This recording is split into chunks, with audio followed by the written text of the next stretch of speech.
ખૂબ સરસ. ચાલો તો હું અહીંયા તમને ગોતી રહ્યો છું. આમ તો તમને ને મને બેયને પ્લીઝ હેલ્પ કરશો. ચાલો.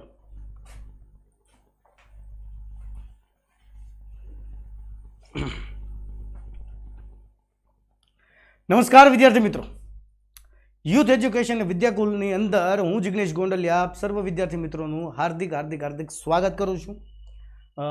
પહેલાં તો સોરી ફોર ધેટ, 5 મિનિટ આમ તેમ થઈ ગઈ કારણ કે 10માનો લેક્ચર હમણાં જ પૂરો કરેલો છે અને ફટાફટ આપણે ધોરણ 9ના લેક્ચર ઉપર કોન્સન્ટ્રેટ કરીએ. તો અહીંયા તમે મને મોબાઈલની અંદર સ્પષ્ટ દેખાઈ રહ્યા છો, મતલબ કે તમારું નામ. ચાલો આમાં તો હું જ દેખાઉં છું, એક જ મિનિટ. ચાલો ખૂબ સરસ.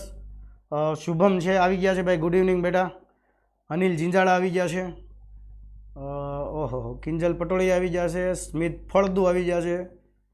તો ગાભા કાઢી નાખશે. ચાલો તો હવે આપણે વિદ્યાર્થી મિત્રો અહીંયા આજે જે ટોપિક ભણવાનો છે, બરાબર છે, એ આજનો આપણો જે ટોપિક છે એ છે વેગમાન. સાંભળજો, વેગમાન. અને આ વેગમાન એટલે એને ઇંગ્લિશમાં કહેવાય મોમેન્ટમ, બરોબર છે. તો એક્ઝેક્ટલી આ વેગમાન શું છે? તો હું તમને 2 એક્ઝામ્પલ આપું ને 2 એક્ઝામ્પલ ઉપરથી આપણે ભણવાનું છે કે વેગમાન એક્ઝેક્ટલી છે શું. સિમ્પલ વસ્તુ છે. ચાલો ધારો કે હું તમને જ ઉદાહરણમાં, તમે ઇમેજ કરો કે તમે જ છો એક સાયકલ, બરોબર છે, માનો કે 30 કિલોમીટર પ્રતિ કલાકની ઝડપે આવે છે અને તમારી સાથે અથડાય છે. ચાલો આ પહેલો કેસ. બીજું વિચારીએ કે એક ટ્રેન 30 કિલોમીટર પ્રતિ કલાકની ઝડપે સેમ સ્પીડથી આવે છે અને એ તમારી સાથે અથડાય છે. તો હવે કયા કિસ્સાની અંદર તમને વધુ ઈજા થશે, પેલું સાયકલ કે ટ્રેનમાં? તો ઓબ્વિયસલી તમારો જવાબ હશે ટ્રેનમાં ભાઈ, બરોબર. તમે આમ કદાચ હવામાં આવીને એમ કહો કે ભાઈ ટ્રેનને રોકી દો, શક્તિમાન, તો એવા સાહસ નહીં કરવાનું, કારણ કે ટ્રેન તો આવશે જ, એનું કામ કરી નાખશે, પણ પછી તમારું રેશન કાર્ડમાંથી નહીં નામ નીકળી જાય. એટલે ખાસ ધ્યાન આપવું કે ટ્રેન છે એનું દળ વધુ છે, એટલે ભલે એ 30 કિલોમીટર પ્રતિ કલાકની ઝડપે આવતી, પણ એ નુકસાન તમને વધારે કરશે. તમારા ઉપર એ જે બળ લગાડશે એ વધુ લાગશે. જ્યારે ઓલી સાયકલ આવે છે એ પણ 30 કિલોમીટર પ્રતિ કલાકની ઝડપે આવે છે, પણ એ વાગતા આપણને બહુ ઈજા નથી થતી, કારણ કે એનું દળ ઓછું છે. તો આના ઉપરથી એક વાત ક્લિયર થાય કે બળ છે એ દળ પર આધાર રાખે છે. ઓકે, આ જે બળ છે, બરોબર છે, એ દળ ઉપર આધાર રાખે. ચાલો ઓકે, એક વસ્તુ ક્લિયર થાય કે જેનું દળ વધુ એ આપણા ઉપર બળ વધુ લગાડશે, જેનું દળ ઓછું એ આપણા ઉપર બળ ઓછું લગાડશે. પણ બીજો કિસ્સો વિચારીએ કે ચાલો કે તમે ઘણીવાર પિસ્તોલ જોઈએ છે, એમાંથી બંદૂકની ગોળી છૂટતી હોય છે. સેમ ગોળી લઈ લઉં છું, બેયનું દળ સરખું છે, એકને હું બંદૂકમાં નાખું છું અને એકને હાથમાં રાખું છું. હવે માનો કે પહેલો કિસ્સો એવો વિચારીએ કે હાથમાં જે બંદૂકની ગોળી છે એ તમારા ઉપર ફેંકવામાં આવે, એ તમારા ઉપર ફેંકવામાં આવે. ચાલો પહેલો કિસ્સો અહીંયા. બીજો એવી જ સેમ ટુ સેમ ગોળી અહીંયા બંદૂકની અંદર છે ને એ તમારા ઉપર નિશાન તાકીને છોડવામાં આવે. તો કયા કિસ્સાની અંદર ગોળી છે તમને વાગશે? તો ઓબ્વિયસલી તમારો જવાબ એ જ હશે કે જે બંદૂકની ગોળી આવશે એ વધારે ઈજા પહોંચાડશે. હાથથી જે ફેંકેલી ગોળી છે એ વધુ ઈજા પહોંચાડી શકશે નહીં. કેમ?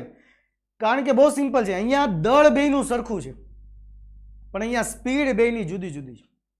કે હાથથી જે ગોળીને આપણે ફેંકીએ છીએ એની કરતાં બંદૂકમાંથી જે છૂટેલી ગોળી છે એની સ્પીડ એટલી બધી વધારે હોય છે કે આપણા શરીરની અંદર ઘૂસી જાય છે અને આપણને ઈજા પહોંચાડે છે. તો આના ઉપરથી બીજી વસ્તુ ખબર પડે છે કે બળ છે એ વેગ પર પણ આધાર રાખે છે. આ દળને આપણે બીજા એક નામથી ઓળખીએ છીએ, જેને દ્રવ્યમાન કહેવાય. શું કહેવાય? દ્રવ્યમાન. બરોબર છે.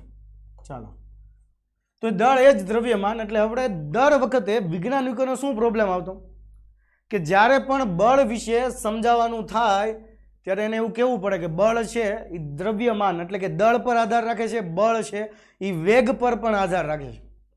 તો બંને જુદી જુદી રાશિ ઉપર જ્યારે બળ આધાર રાખતું હોય ત્યારે વૈજ્ઞાનિકોએ વિચાર્યું કે આ બંનેને જો ભેગી કરી અને એક નવી ભૌતિક રાશિ બનાવી નાખીએ તો અહીંયા વેગની પાછળ આ જે માન શબ્દ છે અહીંયા જોડી દેવામાં આવ્યું અને હવે જે નવી ભૌતિક રાશિ બને છે વેગમાન.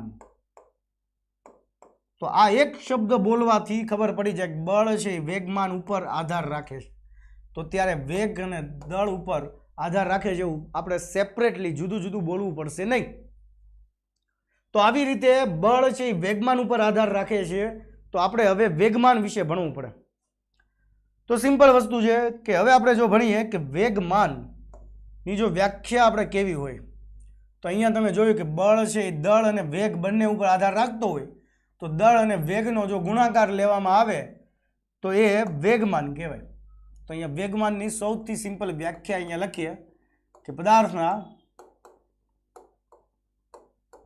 દળ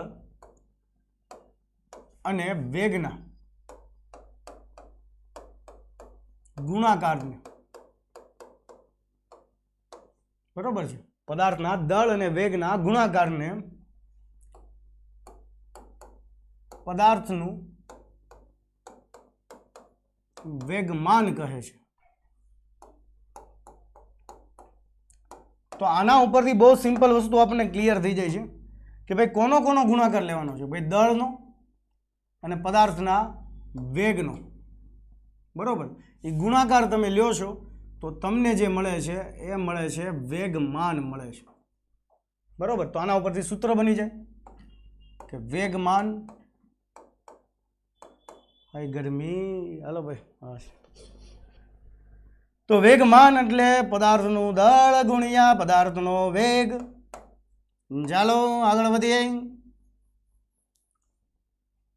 તો આના ઉપરથી આપણે સૂત્ર લખવું હોય તો આપણે આવી રીતે લખી શકીએ કે વેગમાનને આપણે મોમેન્ટમ કહીએ, પણ આ વેગમાન વિશેની જે માહિતી કોઈ આપી હોય કે બે જુદી જુદી ભૌતિક રાશિઓને ભેગી કરીને વેગમાન નામની એક નવી ભૌતિક રાશિને અસ્તિત્વ આપ્યું હોય તો પાસ્કલ નામના વૈજ્ઞાનિકે આપ્યું હતું, બરોબર છે. ઓકે, આમાંથી કોણ અક્ષય ખત્રીની જીનિયસ ઇન સ્ક્વેર્સમાં હતા તેમને આજે ટેસ્ટ છે? યસ યસ, ઓકે, ચાલો, ખૂબ સરસ, હેતલ ડોડિયા. ચાલો આગળ વાત કરીએ. તો વેગમાન એ પાસ્કલ નામના વૈજ્ઞાનિકે આપેલી થિયરી હતી, એટલે પાસ્કલનો પી લઈએ કે જે વેગમાનની સંજ્ઞા છે. દળનો તમને ખબર જ છે કે એને આપણે માસ કહીએ અને વેગને આપણે વેલોસિટી, બરાબર, એટલે પી બરાબર mv થાય. ચાલો બીજી વાત આપણે અહીંયા કરીએ તો વેગમાન છે સદિશ ભૌતિક રાશિ છે. વેગમાન એ સદિશ ભૌતિક રાશિ છે. ચલો આ તમે 8મા ચેપ્ટરમાં ભણી ગયા કે ભાઈ સદિશ એટલે શું, કે જેમાં આપણે મૂલ્ય તો આપવું જ પડે, સાથે સાથે દિશા પણ આપવી પડે. તો અહીંયા વેગમાન કોની દિશામાં હોય તો દળ છે એની કોઈ દિશા ન હોય, એ તો અદિશ છે, પણ વેગ છે એ સદિશ છે કે તમે કઈ દિશામાં સ્થાનાંતર કરો છો બસ એ જ દિશામાં એ પદાર્થનું વેગમાન હોય. તો પદાર્થનું વેગમાનની જે દિશા છે એ પદાર્થના વેગની દિશા હોય. પછી જેમ વેગ બદલાય એમ પદાર્થનું વેગમાન પણ બદલાય, બરોબર છે. તો અહીંયા હું એમ લખી શકું કે ભાઈ વેગમાન એ પદાર્થના વેગની દિશામાં મળે છે અથવા તો દિશામાં હોય છે. ચલો આ વેગમાન વિશે ટૂંકી ને ટચ માહિતી છે. હવે આ વેગમાનમાં જે ફેરફાર થાય ને એના ઉપર આપણે થોડો ગૌર ફરમાવવાનો છે, બરોબર છે. તો ફરીવાર દરેક વિદ્યાર્થી મિત્રોનું યુથ અને વિદ્યાકુલની અંદર સ્વાગત છે. યાદ કરો મિત્રો કે આ ચેપ્ટરની શરૂઆતમાં મેં તમને એક સ્ટોરી કીધી હતી ન્યૂટનની, એવી સ્ટોરી કે જેમાં 3 નિયમ આવી જતા, અને આ સ્ટોરી મેં બનાવેલી છે, બરોબર છે.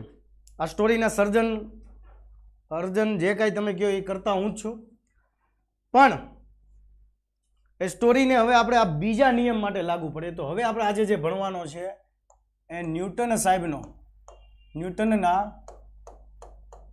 ગતિનો બીજો નિયમ છે. બીજો નિયમ, સોરી હમણાં એમ લખી નાખ્યું છે. ચાલો, તો બીજો નિયમ કે ભાઈ આપણે સ્ટોરીને ફરીથી હું રિપીટ કરું છું કે ભાઈ ન્યૂટન જ્યારે એના ખેતરની અંદર આટા મારતા હતા ત્યારે જોયું કે ભાઈ ગાય એ ખેતરમાં વચ્ચે બેસીને આજુબાજુમાં એના પાકને ખાઈ રહી હતી. તો ગાય બેઠી હતી એટલે કે સ્થિર છે, અને ન્યૂટન આવીને એને એક લાત મારે છે એટલે કે એના ઉપર બળ લગાડે છે. તો ગાય ઊભી થઈને ચાલવાનું શરૂ કરે છે. તો અહીંયા આપણો પહેલો નિયમ અહીંયા કમ્પ્લીટ થાય છે કે જ્યારે તમે પદાર્થ ઉપર કોઈ બળ નથી લગાડતા ત્યાં સુધી પદાર્થ કેવી સ્થિતિમાં હોય છે? સ્થિર સ્થિતિમાં. બરોબર છે. ચાલો, હોય એક જ મિનિટ વિદ્યાર્થી મિત્રો.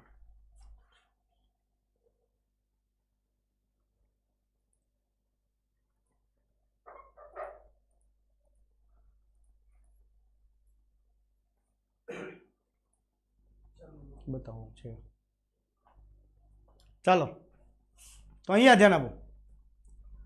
હવે બીજો નિયમ કઈ રીતનું? ભાઈ ન્યૂટને પાટું માર્યું તો ગાયે પણ એક ફેરવીને ન્યૂટનને પાટું માર્યું. તો ન્યૂટને જોરથી બોલ્યું, ઓય માં એમ. શું કીધું? માં એમ. તો આપણા હિન્દુ શાસ્ત્રમાં કહેવાય છે કે માતા અને પિતા ભગવાન તુલ્ય હોય છે. તો અહીંયા બીજો નિયમ આવી જાય છે ન્યૂટનના ગતિનો, F is equal to M A. Father બરાબર mother, F is equal to M A. અને આ નિયમ મતલબ કે આ સૂત્ર આપણે સાબિત કરવાનું છે. Thank you Yashin, thank you so much. ચાલો, નિલેશ દંતાણી, સ્ટાન્ડર્ડ 10થના છું છતાં પણ તમારા લેક્ચર જોઉં છું ભાઈ. કોઈ વાંધો નહીં, લેક્ચર જોવો એનો મને કોઈ પ્રોબ્લેમ નથી, પણ મને એક જ વાતનું પ્રોબ્લેમ છે કે ધોરણ 10ના ક્લાસની અંદર તમે આવીને ભણજો અને એમાં શીખજો. ચાલો, તો ન્યૂટનના ગતિનો આ જે બીજો નિયમ છે એફ બરાબર એમ એ, એની પહેલાં આપણે ન્યૂટનના ગતિનો બીજો નિયમની આપણે ચર્ચા કરીએ. તો એ નિયમ એ ભાઈએ કઈ રીતે આપેલો હતો? તો એ નિયમ કંઈક એવો હતો સાહેબ, એ નિયમ એવો હતો કે પદાર્થના વેગમાનમાં થતા ફેરફારના સમય દરના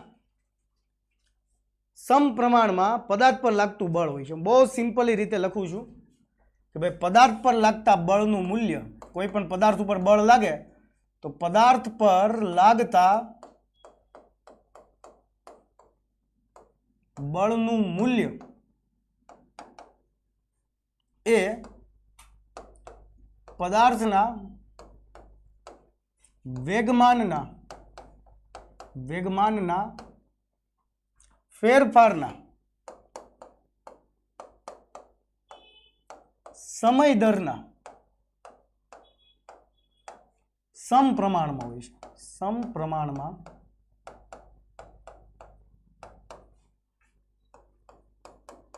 હોય છે. ચાલો, બહુ સિમ્પલ ચોખ્ખી વસ્તુ છે ભાઈ કે કોઈ પણ પદાર્થ ઉપર જે બળ લાગે છે ને, લાગતું બળ, એનું મૂલ્ય કેટલું હોય છે? તો એ વેગમાનના જે ફેરફાર થાય છે, ફેરફારનો સમય દર એના સમપ્રમાણમાં હોય છે. બરોબર છે? તો સિમ્પલ વસ્તુ છે કે ભાઈ બળ સમપ્રમાણમાં છે, એટલે સમપ્રમાણતાની નિશાની કોના સમપ્રમાણમાં છે? તો વેગમાનમાં થતો ફેરફાર, વેગમાનમાં થતો ફેરફાર ના છેદમાં સમય. યાદ રાખજો વિદ્યાર્થી મિત્રો, સમય દર શબ્દ જ્યાં પણ આપે ત્યાં છેદમાં સમય આવે જ તે. Thank you Nimisha. મેથ્સનો લેક્ચર બેટા શુભમ એ ગુરુ શુક્ર શનિ હોય છે આ જ ટાઈમ ઉપર. આજે મેથ્સનો લેક્ચર નહીં હોય. તો આપણે હવે આ સૂત્રને સંજ્ઞામાં ફેરવી નાખીએ. ચાલો, બળ એટલે ફોર્સ એફ ચલે છે, વેગમાનમાં થતો ફેરફાર, તો વેગમાનને આપણે પી વડે દર્શાવે, પણ ફેરફારને ડેલ્ટા વડે દર્શાવે, એટલે ડેલ્ટા પીના છેદમાં સમય ટી. આ જે સૂત્ર મળે છે એ ખરેખર ન્યૂટનના ગતિનું બીજું સૂત્ર છે. બીજા નિયમ માટેનું સૂત્ર છે, જ્યાં હું અહીંયા બતાવી દઉં કે ભાઈ ડેલ્ટા પી છે એ વેગમાનમાં થતો ફેરફાર છે, વેગમાનમાં થતો ફેરફાર છે. અને ફેરફાર કઈ રીતે ગોતી શકાય? તો ભાઈ અંતિમ વેગમાન, પદાર્થનું અંતિમ વેગમાન માઇનસ પ્રારંભિક વેગમાન, બરોબર છે. એટલે કે અંતિમ વેગમાન ધારો કે એને P2 કહી દો અને પ્રારંભિક વેગમાન એને P1 કહી દો, તો P2 માઇનસ P1 જેને ડેલ્ટા P કહેવાય. અને આના ઉપરથી આપણે સૂત્ર સાબિત કરવાનું છે. તો ફટાફટ આપણી પાસે સમય ઓછો છે, સૂત્રને સાબિત કરીએ ભાઈ. ચાલો, તો હવે આજે મોસ્ટ આઈએમપી આ ચેપ્ટરની જે થિયરી છે એની આપણે ચર્ચા કરી લઈએ, બરોબર છે.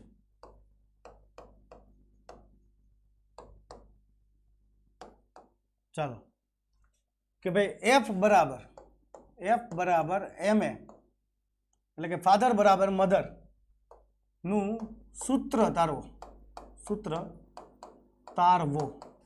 ભાઈ દરેક વિદ્યાર્થી મિત્રો અહીંયા ધ્યાન આપશે, કારણ કે આ 3 ગુણની અંદર પૂછાતો આ સવાલ છે, મોસ્ટ આઈએમપી સવાલ છે, બરોબર. ચાલો ઓકે, તો અહીંયા ખાસ ધ્યાન આપજો. આ સૂત્ર તમને 3 ગુણની અંદર તારવવામાં સેક્શન સી ની અંદર પૂછાઈ શકે છે. તો એના માટે હું સૌથી પહેલા એક ટેબલ ડ્રો કરું છું. ચાલો,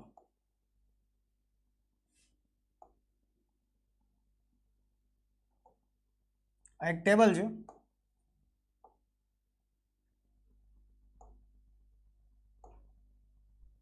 ચલો, અને પાયા બહુ નબળા છે, અને પાયા નબળા હોય એ મજા જ ન આવે, નકર બિલ્ડિંગ પડી જાય.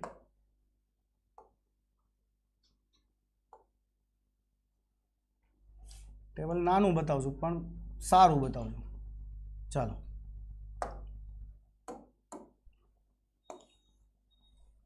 હવે આ ટેબલ ઉપર આપણે એક બ્લોક મૂકેલો છે. ચાલો, અહીંયા એક બ્લોક મૂકેલો છે.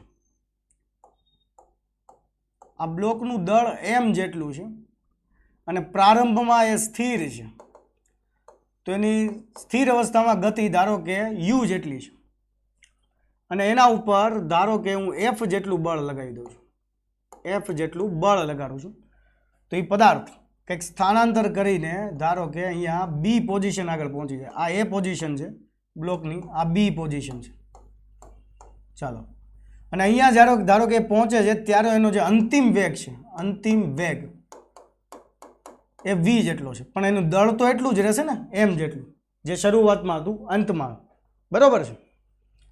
તો હવે ફટાફટ લઈએ કે ભાઈ પ્રારંભમાં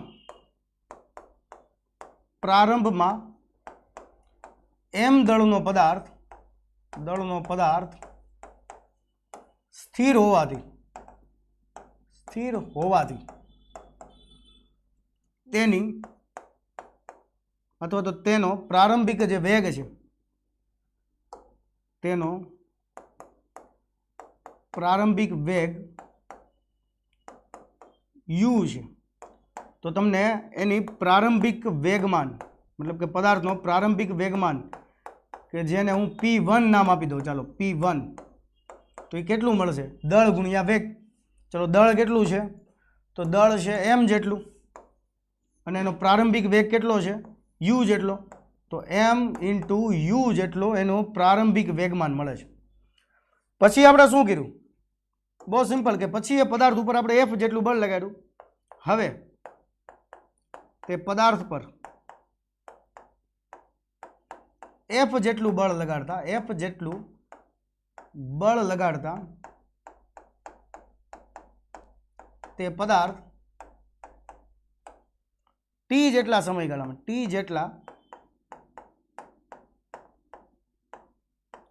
સમયગાળામાં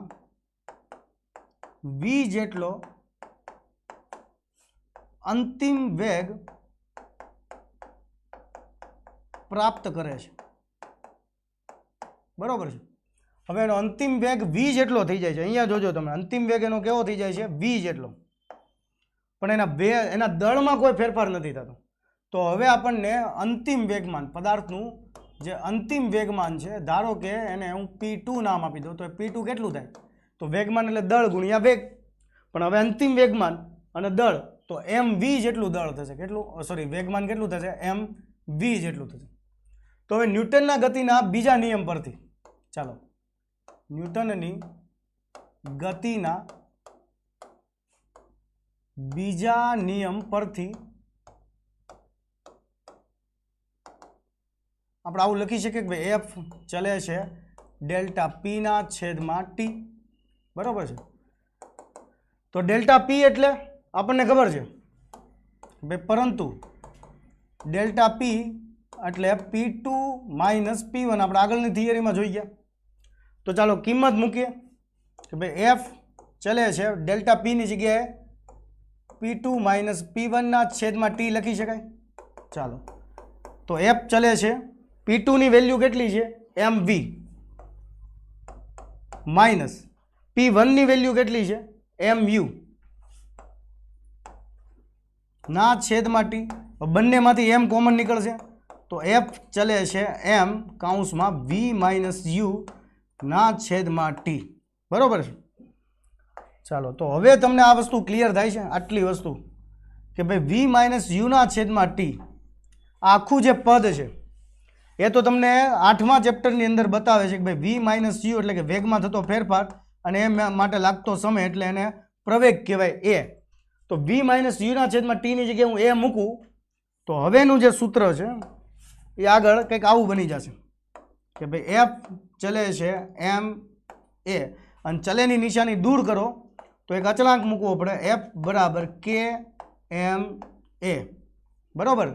હવે હું અહીંયા એમ લખી દઉં કે ભાઈ જ્યાં કે બરાબર 1 લેતા, તો કે બરાબર 1 મૂકો તો અહીંયા સૂત્ર મળે એફ બરાબર એમ એ. તો આ આપણે જે સૂત્ર સાબિત કરવાનું હતું એ થઈ ગયું. અહીંયા ન્યૂટનનો એફ બરાબર એમ એ વાળું સૂત્ર આપણે તારવી દીધું. ક્લિયર થાય છે વિદ્યાર્થી મિત્રો?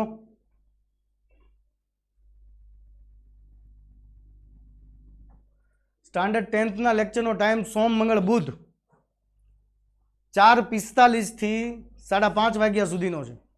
બરોબર? તો ચાલો, અહીંયા તમારું ચેપ્ટર પણ પૂરું થાય છે, કારણ કે હવે પછી જે ન્યૂટનના ગતિનો ત્રીજો નિયમ છે એ 30% સિલેબસમાં પૂરો, મતલબ કે નીકળી ગયો છે સાહેબ. તો હવે અહીંયા તમારું જે આ ચેપ્ટર છે એ કમ્પ્લીટલી પૂરું થાય છે. જો તમને આ થિયરી ગમે છે, તમને આવડી ગયું, તો તમે તમારા વિદ્યાર્થી મિત્રો, તમારા ફ્રેન્ડ સર્કલની અંદર, તમારા ગ્રુપ્સની અંદર, તમારા સ્કૂલોની અંદર તમે આનો સ્ક્રીનશોટ શેર કરી શકો છો. ચાલો, તો અહીંયા આપણે લેક્ચરને એન્ડ કરીએ. જય હિન્દ, જય ભારત.